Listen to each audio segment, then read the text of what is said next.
بسم الله الرحمن الرحيم والصلاة والسلام على رسول الله وعلى آله وصحبه ومن والاه وعلى من تبعه وترسم خطاه وجعل العقيدة الإسلامية أساسا لفكرته والأحكام الشرعية مقياسا لأعماله مصدرا لأحكامه. أما بعد، tukiendelea na sira Mtume sallallahu alayhi wasallam, kitabu cha Rawdatul Anwar fi sirati an-nabiy al-mukhtar cha fadilati Sheikh Safiyur Rahman al-Barakfuri. Huyu ndiye muallif wa Rahiqul Makhtum.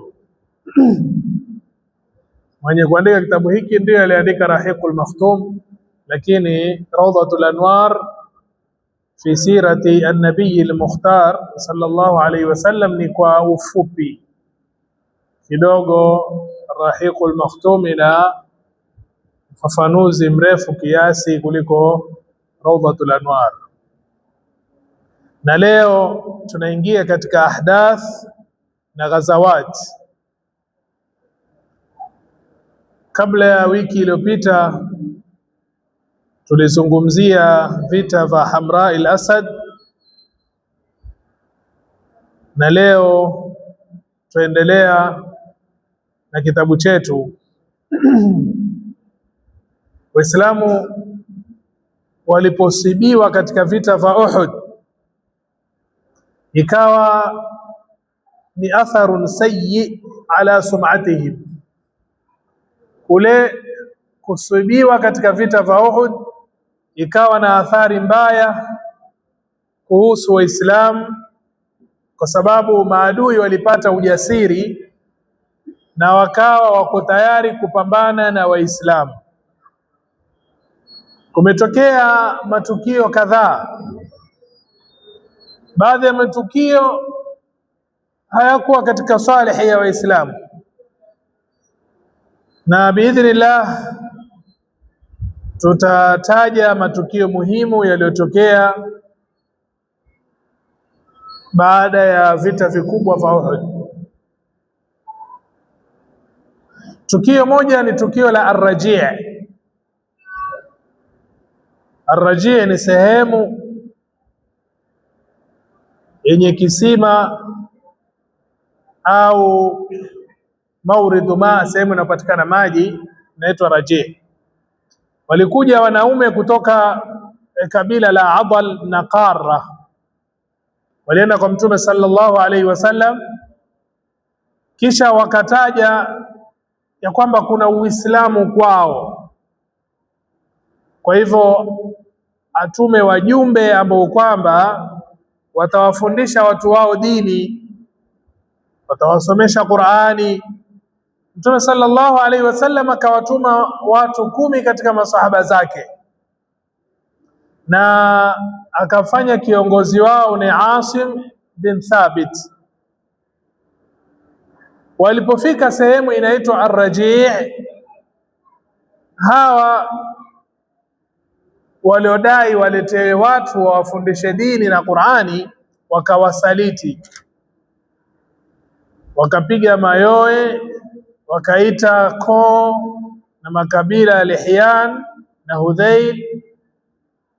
Wakaja takriban watu 100 wakiwa juu ya vipando, wakawazunguka wakiwa wao wako sehemu ya juu kiasi.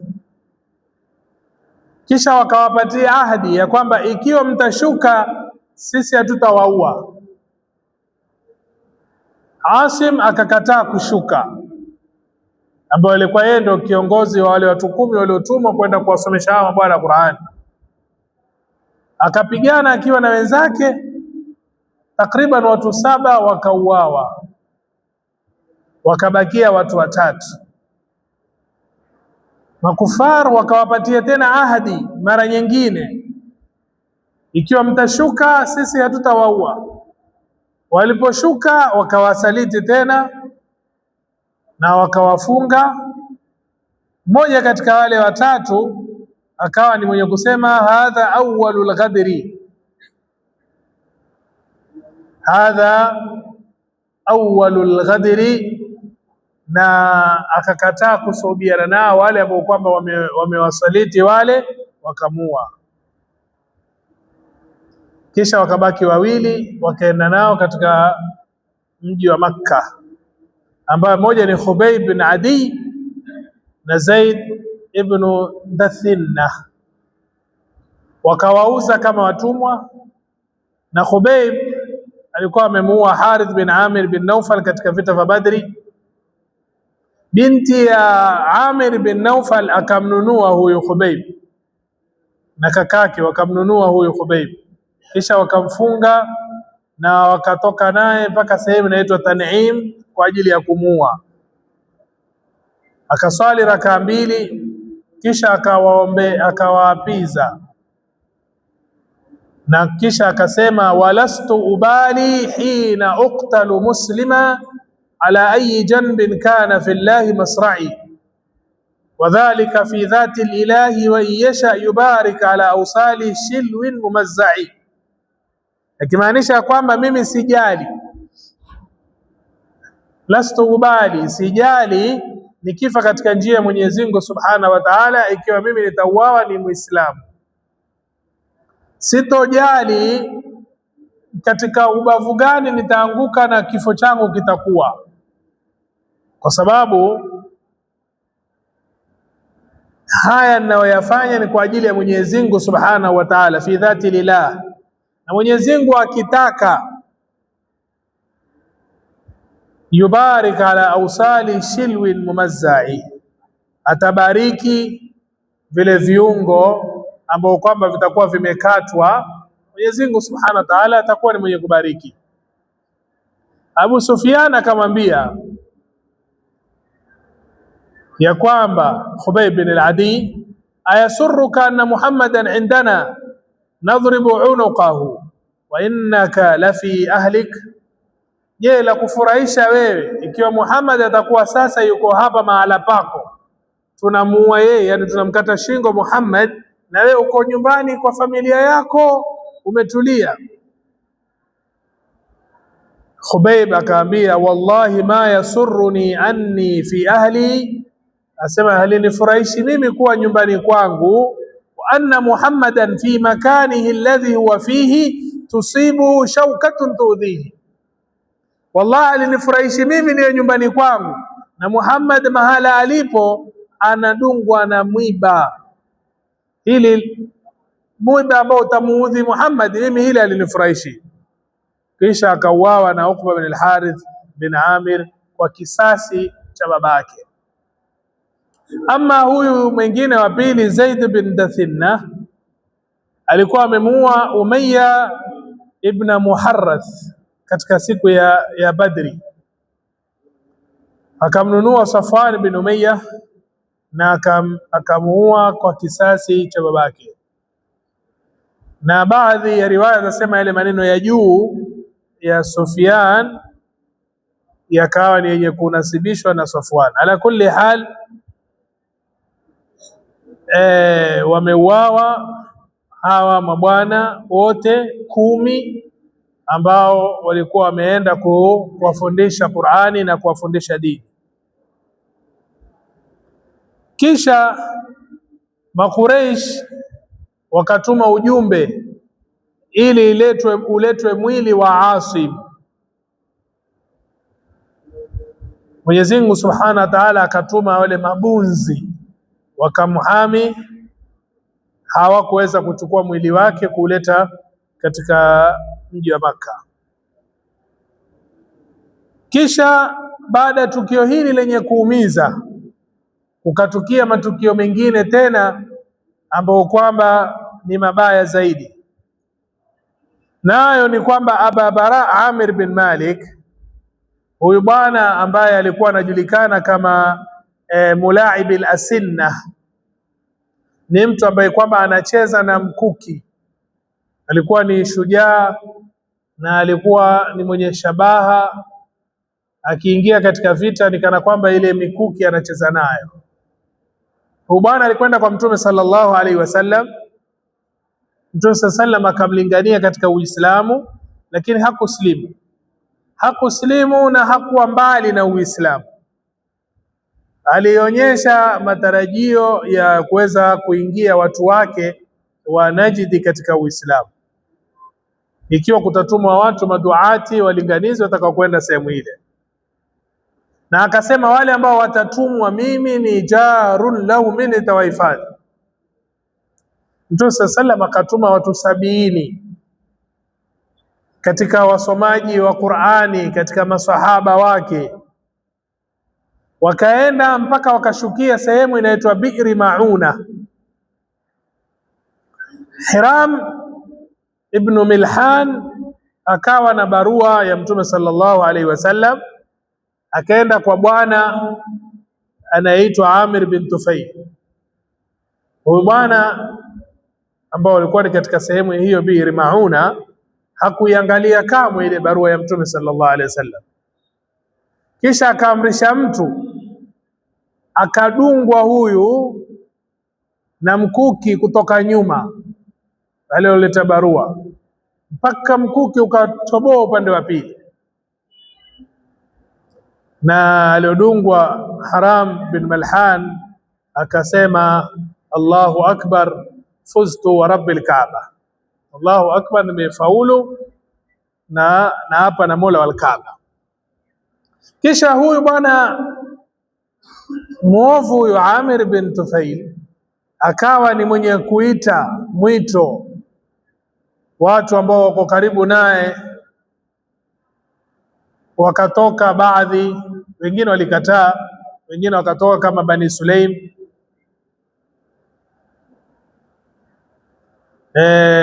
Wakawazunguka wale masahaba wa Mtume sallallahu alaihi wasallam takriban watu 70, wakawaua wote.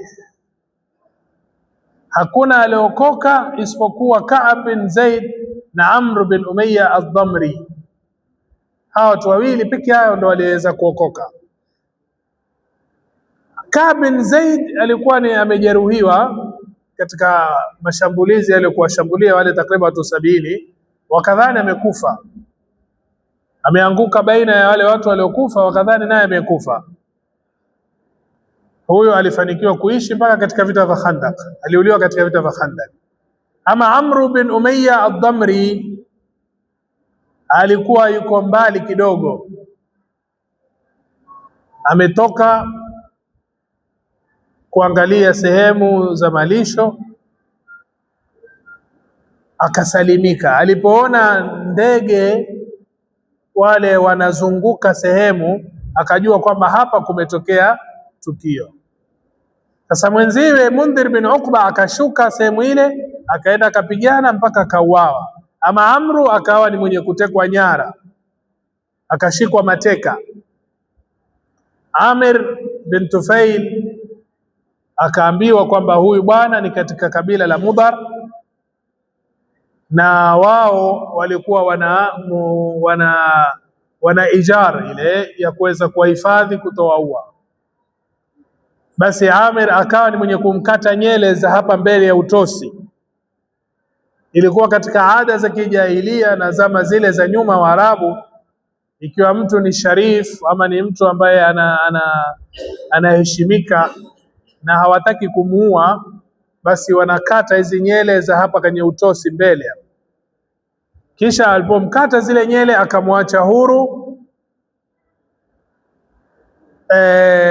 kwa sababu ya mamake, akamwacha huru.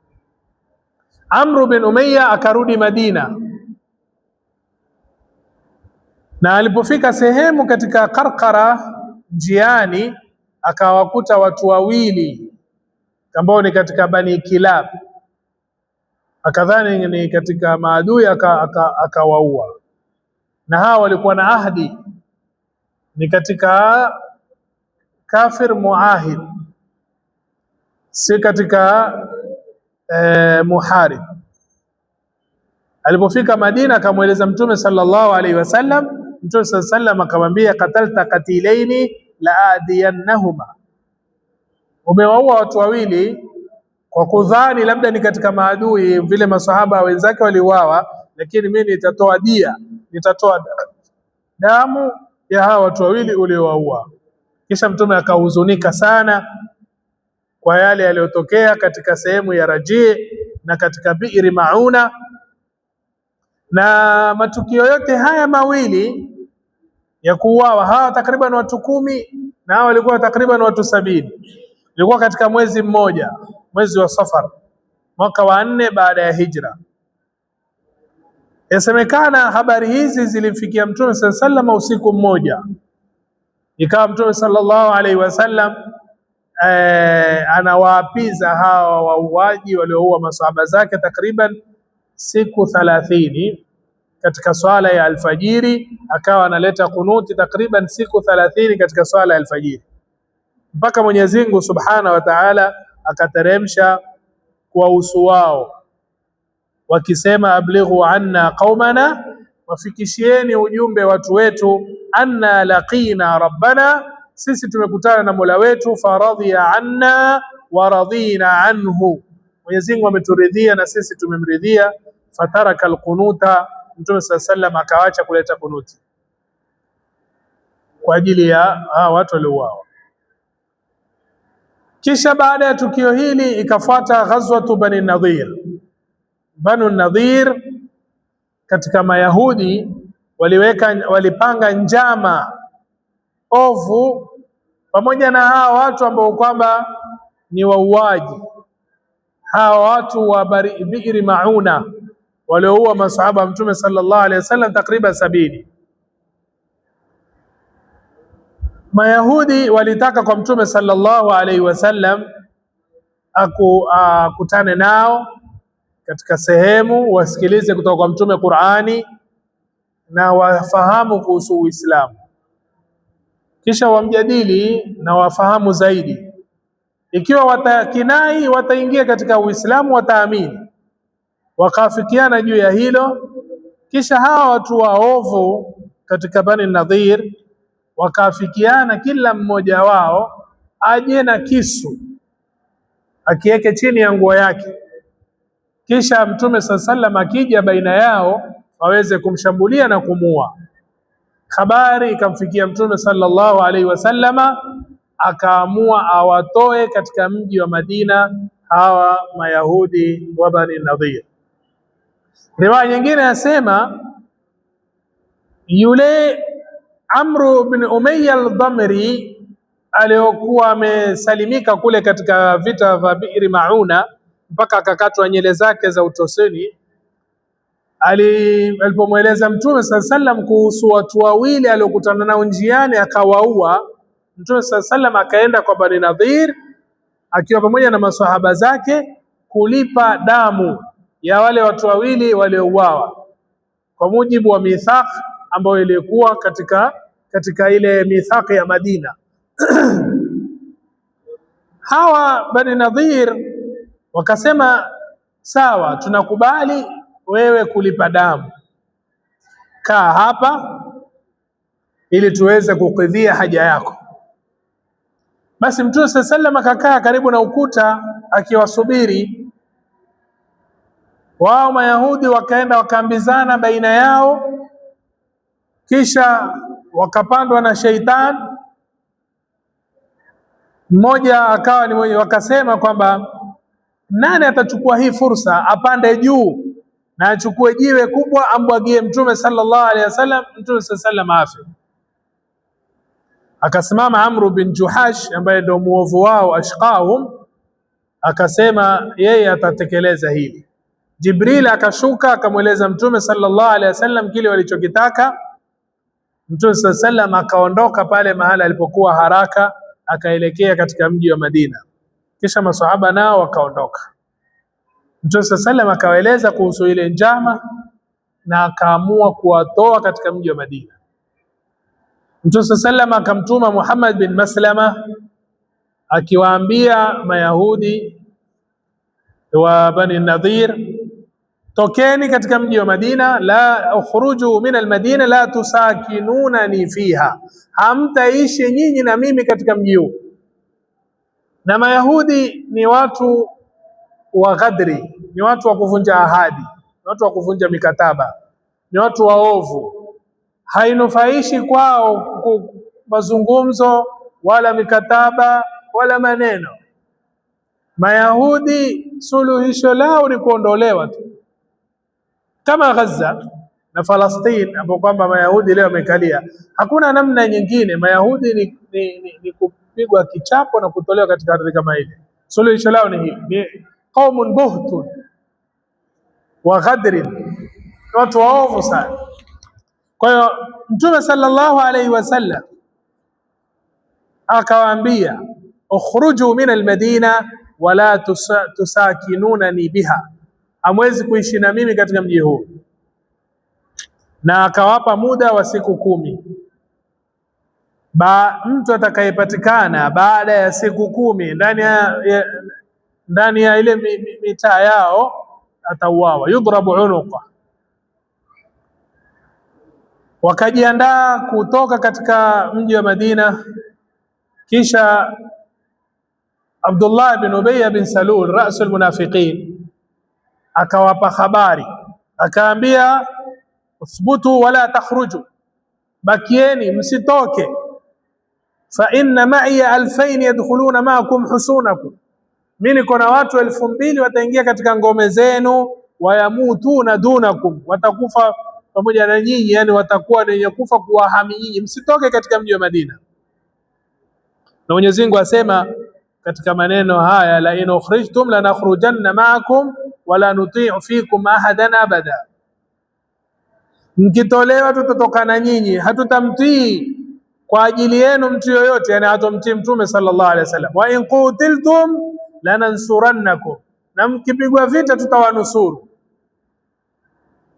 Kwa hivyo akawadanganya, kisha akaambia Bani Quraidha na Ghatafan wote watawanusuru. Wakaisi sasa wana nguvu, wakaambia Mtume sallallahu alaihi wasallam, sisi hatutoki, fasna ma badalak, fanya utakavyo, sisi hatutoki. Mtume akapiga takbira na masahaba wakapiga takbira, kisha akambakisha katika mji wa Madina Ibn Ummi Maktum, na akampatia aliwa bendera Ali, akawaendea Bani Quraidha, Bani Nadhir, akawafungiza, wakakimbia wakajihami katika ngome zao, wakawa wanawarushia Waislamu viembe na mawe, lakini walikuwa wameacha kando bustani zao na mitende yao. Mtume sallallahu alaihi wasallam akaamrisha ikakatwa mitende na ikachomwa, wakakosa nguvu kabisa, na Mwenyezi Mungu akatia hofu na uoga katika nyoyo zao. Baada ya siku 6 wakajisalimisha Mayahudi wa Bani Nadhir. Baadhi wanasema baada ya siku 15 wakasalimisha ya kwamba watoke katika mji wa Madina, na Bani Quraidha hawakuwasaidia, na rasul munafiqin Abdullah ibn Ubay bin Salul pia na akawakimbia, hakuwasaidia.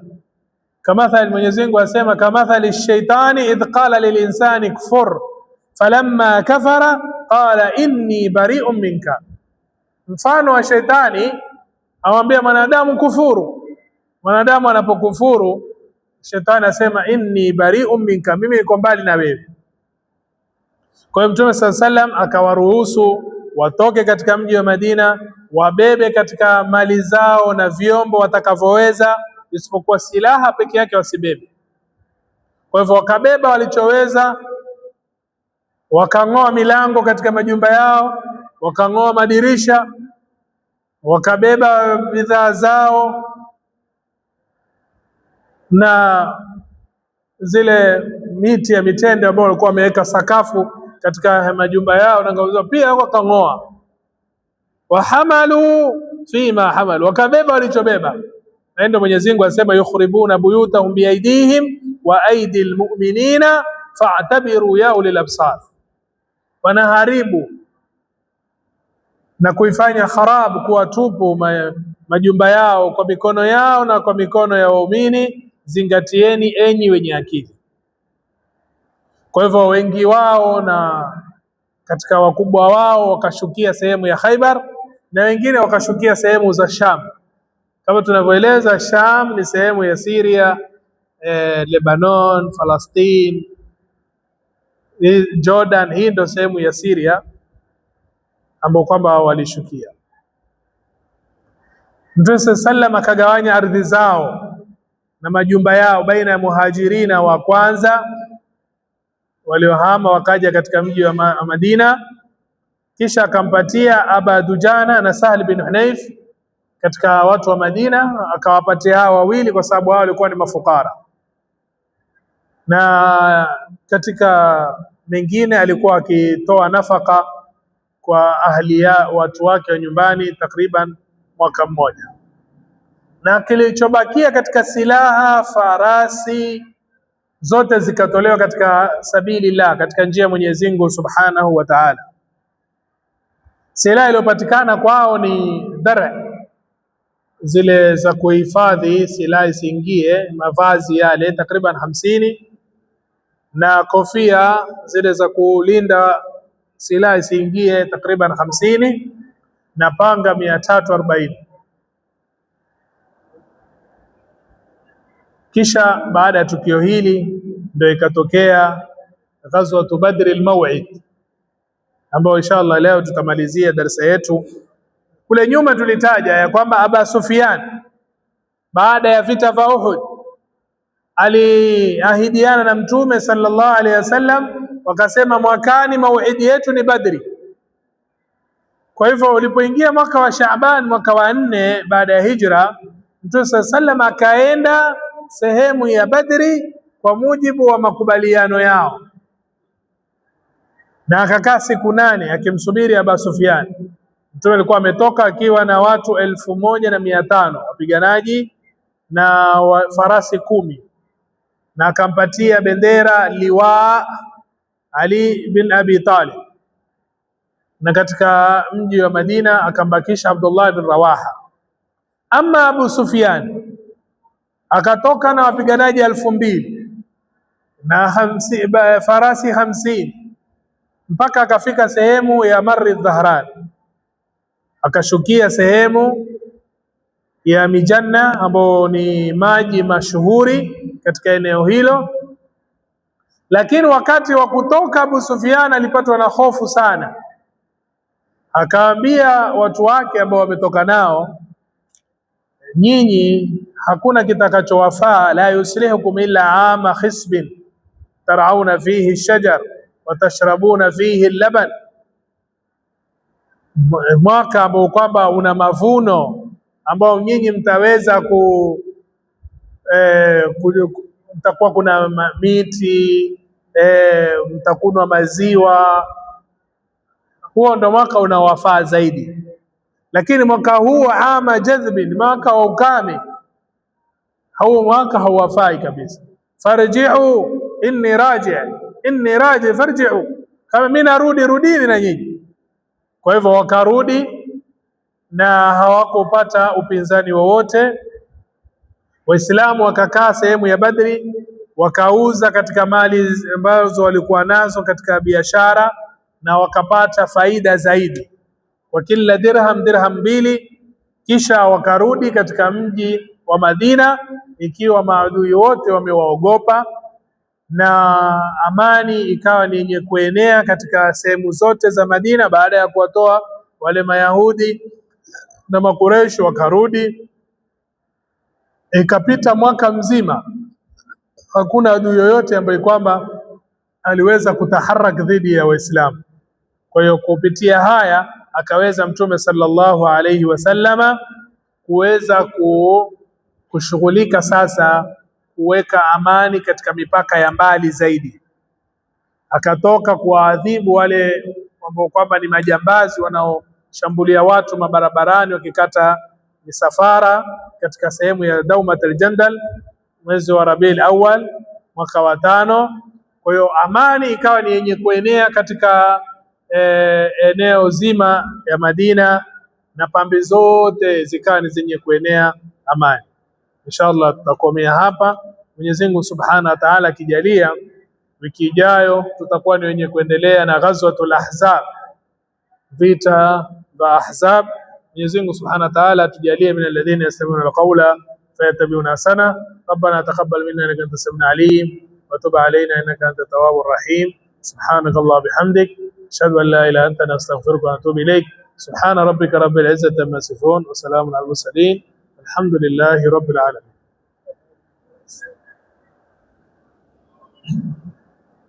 عليكم السلام ورحمة الله. أهلا أهلا حبيبي. سلامتك. ماشي. بارك الله فيك.